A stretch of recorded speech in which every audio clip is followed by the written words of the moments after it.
Well, Patrick, I thought a good way to start would just be to ask, why did you decide to do a Queen tribute?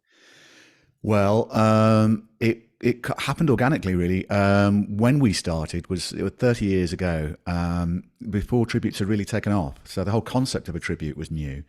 What happened was a sort of chain of events, really. I left home for college. I was already in bands doing my own songs and other people's songs, and it was great fun. And I met all my friends, my future college friends there. That was December.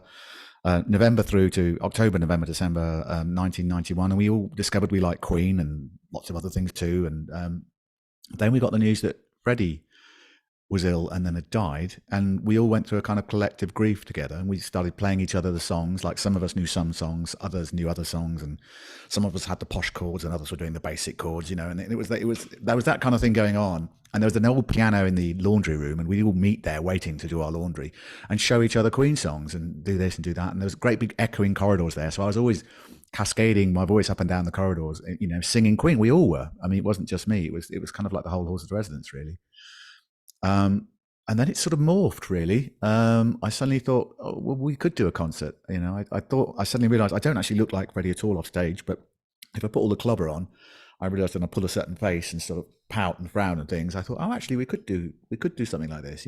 This might be an adventure, and also a way for us to see, to sort of feel by proxy what being in a Queen concert would be like, because we'd all miss seeing them live. They toured in '87. I was about 13 or 14 then, and '86 rather. And I never saw them. I thought, well, I'll see the next one when I'm independent and I can get myself down to London, and my parents won't say no. And I just thought that would happen. We all did, because Queen were the rites of passage concert. Freddie was such an electric performer. Brian, Roger, and John all were just put on such amazing shows. It felt like you had to see it. It felt like you were missing out on a major life experience by not seeing Queen. So we were just waiting and waiting and waiting and waiting. And then we realized it would never happen. So we thought this would be a way of making some kind of Queen concert happen, even if it wasn't with Queen themselves, and just feel what it was like to be in the audience when the Hands Went in the Air for Real Rock You and Radio Gaga and all that sort of stuff. That euphoria, that's what we wanted, And so that was the other thing. And we also thought we might get invited to posh parties and have a lot of fun. Did you? So it was a combination of all those. By the time the posh parties came around, there was this thing called Oxbridge Balls, which is Oxford and Cambridge, and they're sort of a bit like some kind of like fairy tale thing where champagne's supposed to be flowing from the fountains and gondoliers at dawn and things like that. It's almost like a fairy tale kind of party. And by the time we finally got invited to those, I was kind of too old. Because all the students there were like 10 years younger than me or something. So I thought, oh, no, it kind of would have been good 10 years ago. But yeah, we did get to go to posh parties. Where did you go to college? London University, same as Queen. Oh, wow. So yeah, it was. So we ended up playing a few of the same places they played, and then later on in our career, we ended up playing the same arenas and stadiums they played. So we've been dogging their heels, right, for a long time.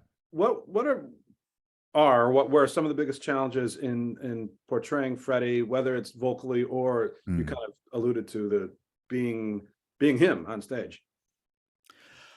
I don't think. Yeah, I mean, I didn't really allude to that in as much as people assume that you're trying to sort of. I trained in acting, so that helped. I also trained in movement, in dance, so I could sort of see what he did. But essentially, I didn't really, even though I trained in those things. For me, it was just sort of just jumping in board and reacting to the music. Yes, you have to do it. Over the years, I've had to do a lot of vocal training. I've had some very nice vocal coaches who've helped me discover my voice and push it to its potential. But essentially, Freddie on stage was a performance in himself. That was, people always used to conflate the two. Freddie Mercury must be the Freddie Mercury you see on stage. And he was always pointing out, well, quite obviously, I'm not. you don't walk around strutting, into the restaurant with a microphone stand.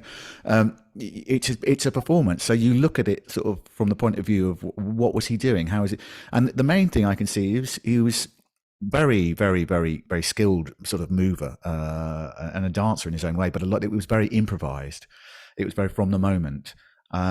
So if you approach it from that point of view, you look at the things that he did, but you don't just do them in a stock kind of repetition kind of way. You live in the music basically, and that's the main thing that I did from the start. Really, I had to work on the voice quite a lot because, as I say, we weren't planning to do this as a big, forever 30-year project. This was supposed to be a supernova, that went, Right. and then we didn't know what was going to happen because we only had one show. That show led on to 30 years worth of shows, but we didn't know that then. So really, I think you just give yourself to the music. You look at how he responds to the music, what his impetus is in terms of how that phrase or this, and how that responds to an audience as well, because it's always an invitation to the audience to use, his movements are a sort of a lightning rod for the audience to go, supernova too. So that's how I approach it. Yeah, but yeah, it's massively challenging, but anything that's fun and anything you want to stick at has got to be a bit challenging, really, I think, Yeah. Yeah. The otherwise. audiences have really responded. I mean, you're still doing it for the song, and you're, Yeah. like you mentioned, you're playing some of these major venues that Yeah, big Queen venues. really play. Yeah. Do you kind of feel that, the intention you had, that you said you wanted to know what it's like to be at a Queen concert? I mean, it seems like that is the same reason the audience is probably coming, and probably a lot of them are too young to have seen Queen, I would think. Well, lots of them are way, way, way too young. We're getting, a lot of our audiences are sort of, it's their first concert. So they're brought by their parents and their grandparents. Sometimes you get whole generations there, but it's the kid that's leading the charge because they've seen the film Bohemian Rhapsody. Right. They've discovered Queen on YouTube. And I think with the way the music industry is now, and the way that music is accessible and you can get anything just by clicking your fingers, you know those sci-fi films where they reach a thing where all of time happens all at once, and you see dinosaurs going past the Washington Monument and all that sort of stuff. It's a sort of standard sci-fi kind of trope. It's a bit like that with music. If you're young now, it's like it might as well have all happened now. Mhm. You can look and you can listen to stuff, but the charts and who's number one and who's this, it almost don't even figure as a thing, in the way that they seem to used to. It's what's good. It's no surprise that, in all the Marvel, films and this, that, and the other, you still got Led Zepp turning up on the soundtrack and this, that, and the other. It's just great music.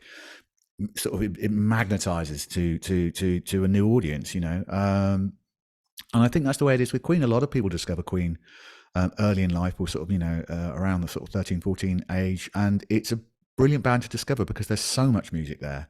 It's not like that, well, there's one or two good albums. There's thousands of great songs to just get stuck into, and lots of eras to look at. And their music kind of stands outside any particular genre or trend at the time. That Queen were just Queen. They were breaking new ground for themselves. They could easily morph into the charts. When Grease was number one, they threw out Crazy Little Thing Called Love and, looked very John Travolta-esque in the videos, but they were still Queen being Queen, Right. kind of out-greasing Grease.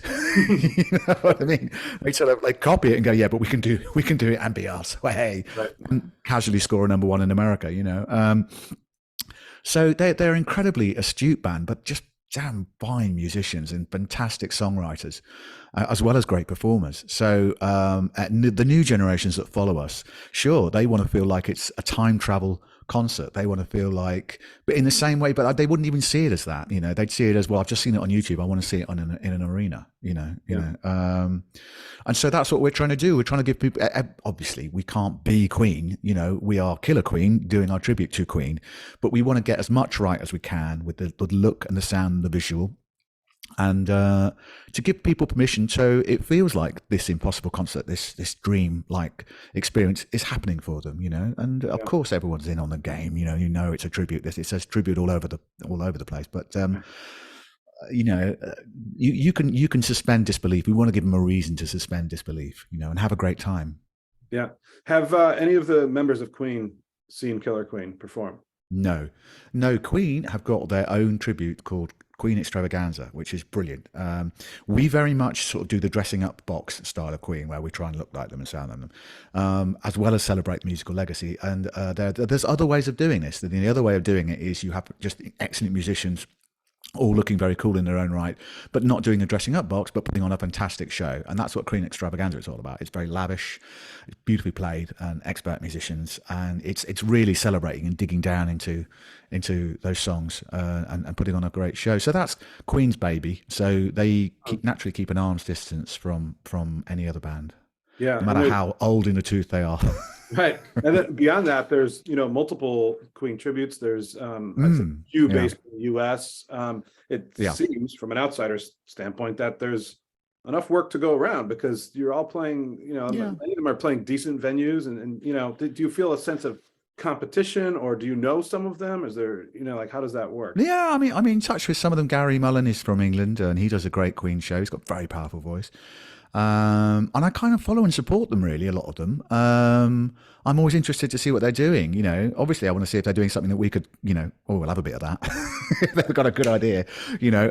So I'm not beyond that either. But no, I kind of like it. I used to sort of when we first started this, I thought, wouldn't it be great if, because back in when the early days of the tributes, it was so new. You know, I thought, wouldn't it be great if, you know, when you do a Queen concert, everyone turns up and we're all dressed up as Queen. You know, everyone in the audience has got a Freddie jacket or a Roger Taylor Breton top, or have got the Brian May waistcoat or the John Deacon t-shirts or whatever. You know, and we're all doing it. You know, we're all celebrating the sort of legacy together, and it's sort of getting that way. People are turning up, you know, dressing as Freddie and wearing Brian May masks and Roger masks and all that sort of stuff, and just enjoying the fun of the whole process. You know.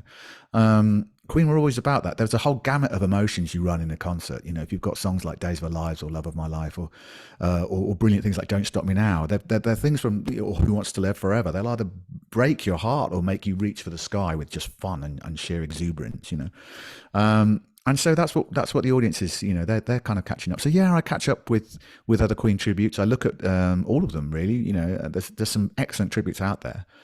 You know, I'm looking for the one that I'd want. I'd sneak in some night. I'd go and see them as well. You know, I don't just look at them on YouTube. I'll go and see them. You know, and do the Radio Gaga thing.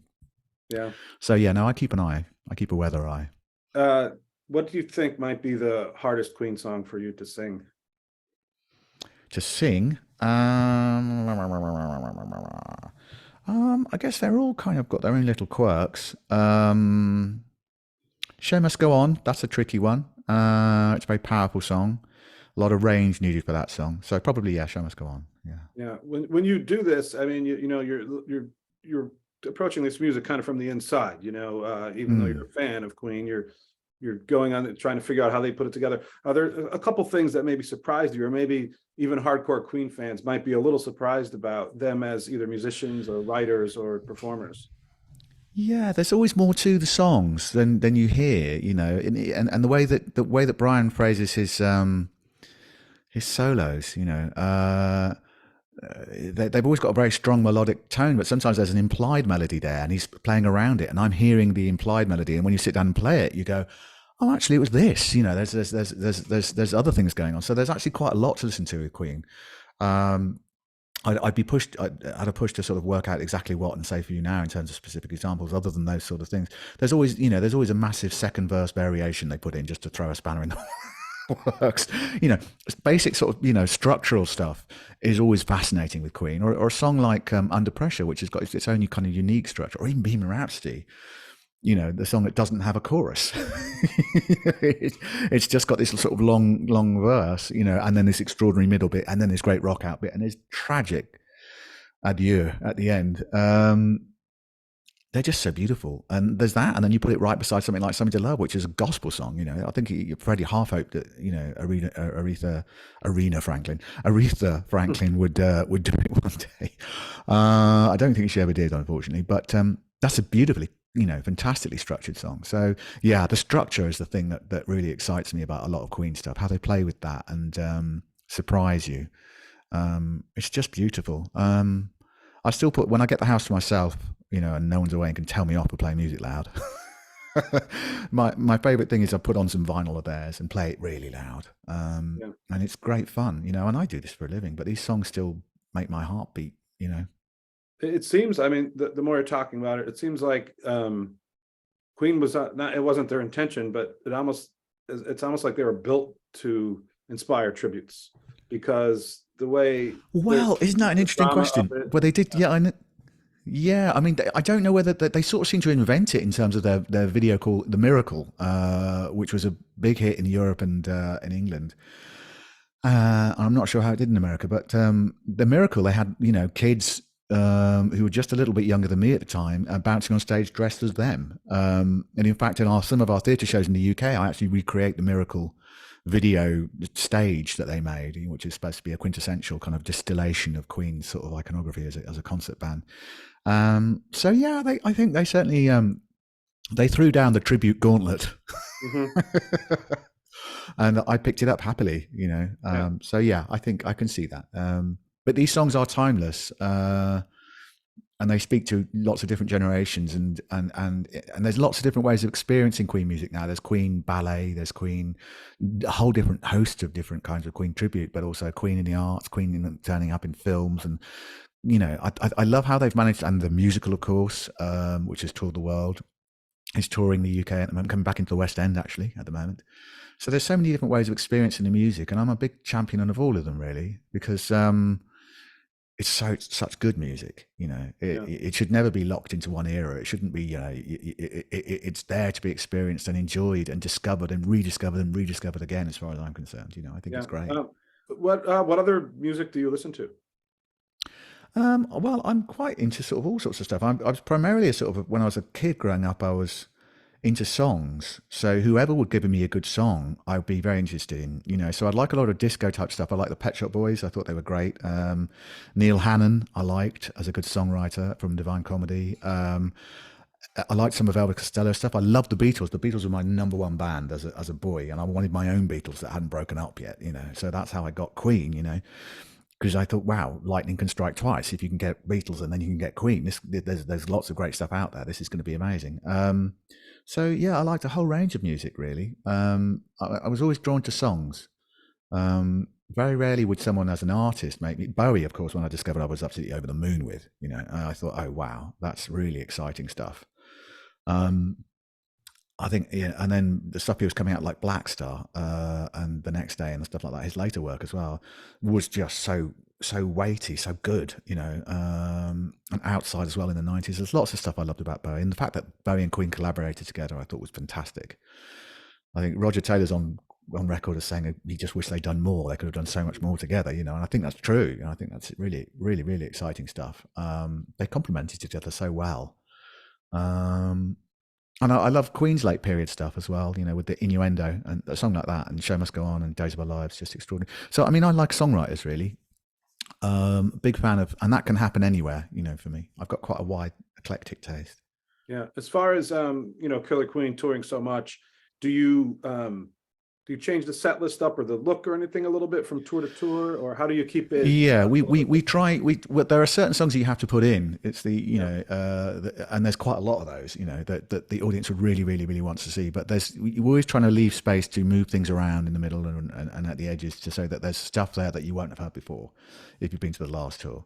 But Queen have got a pretty mighty canon, to work through, and you can't really not do Bohemian Rhapsody, We Will Rock You, We're the Champions, Under Pressure. When you start listing them, you might think, oh, actually, you've got to you're going to have a very long concert here.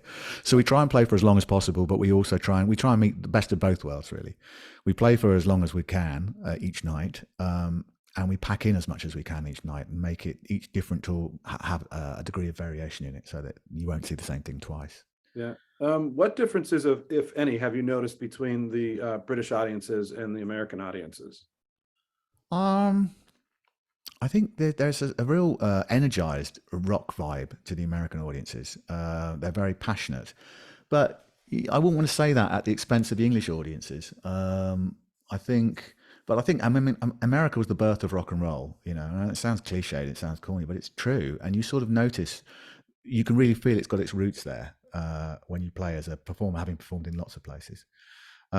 We're sometimes told when we go to places like Norway or Scandinavia or places like that, listen, we've seen the footage, we know the crowds always tend to go wild and have fun, but you've got to understand they're more reserved here. And then we always make that seems like a challenge. So we always make sure that the audiences in Norway absolutely go crazy, go mad and start pounding the floor and banging the air.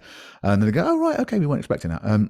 So our mission statement is to sort of kind of make all the audiences, no matter where we're playing, go crazy, have fun, give themselves permission to have the best night of their lives if they want, Yeah.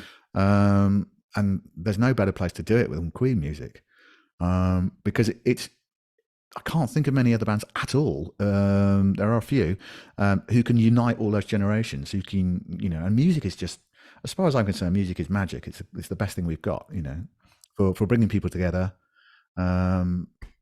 getting the heart pumping, and having a good time, and that's no mean feat these days. Right, exactly. What are some of the venues? You mentioned you've played many of the venues that Queen has actually played. What are some of the kind of most memorable venues you've played? Forest National was particularly memorable because they shot their videos there, their concert videos for like Hammer to Fall, Don't Stop Me Now, Fat Bottom Girls. So there, walking out, I think they've changed the stage now. But when we went there, it was pretty much as it was backstage and on stage as when they did their thing. So that was cool. And then we did Ahoy Arena, and Queen and Paul Rogers were playing there like 5 months later. So it was cool. I mean, the day after we played, Elton John was there, you know, so it was weird having our name and then Elton John underneath. And then I think it was, I can't remember who else it was, but so that was good. And Red Rocks is always great fun too, because it's got such a vibey atmosphere. It's, you know, those seats just echo upwards and upwards at such a sheer, steep angle that you know, it's like you've been thrown to the lions or something. You walk out on stage, you go, "Oh wow!" Plus, the altitude is so high. You know, it really does take your breath. But that's a great vibey gig. So we've had lots of them. But you know, you can have they don't have to be huge shows or shows that you know, confer status on you, like, oh, you're playing an arena. You can get that kind of magic kind of vibe and that sort of beautiful feeling of connecting, you know, wholeheartedly with an audience and really, really creating something special. You can get that with an audience of, you know, like 900 or so. You know, it doesn't have to be in the thousands. Yeah.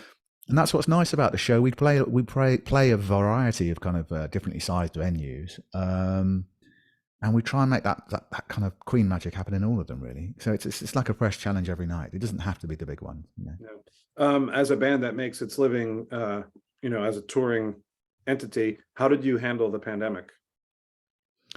By largely staying indoors. We sort of did. We were off the road. What we did was we put together a video for a song I wrote called "We'll Fight Again," which is you can see on our website actually if you look at the news section. And I wrote it as I mean, we're a tribute to Queen, but this song was kind of like sung as a direct love song to Queen, really, from me, and also talking about what it's like to be in a Queen tribute. You know, some of the lyrics are sort of saying that and playing with Freddie's idea of reality and fantasy and from Bohemian Rhapsody and all that sort of stuff. You know, and so that's what we did. And then I did little private concerts for people. I turned up and wrote little songs for them in the style of Queen, and then would sing them a Queen song and things like that.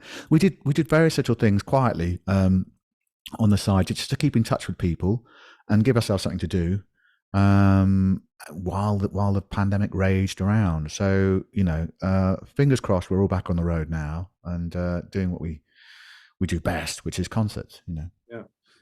Patrick, is there anything I didn't ask about that you wanted to mention, either about the tour or anything going on with Killer Queen right now? I think you've covered an awful lot, actually. Yeah, we're looking forward to getting back out there. It's a couple of days before we fly the day after tomorrow, I think. And we're here all through March, then we're back again in July, and then all through mid-September into mid-October. So we're doing 3 months all in all, and looking forward to it. Good. All right, Patrick, thanks a lot for your time. It was great speaking to you, and have a safe trip over to the US. Hey, my pleasure. Thank you. All right, thanks.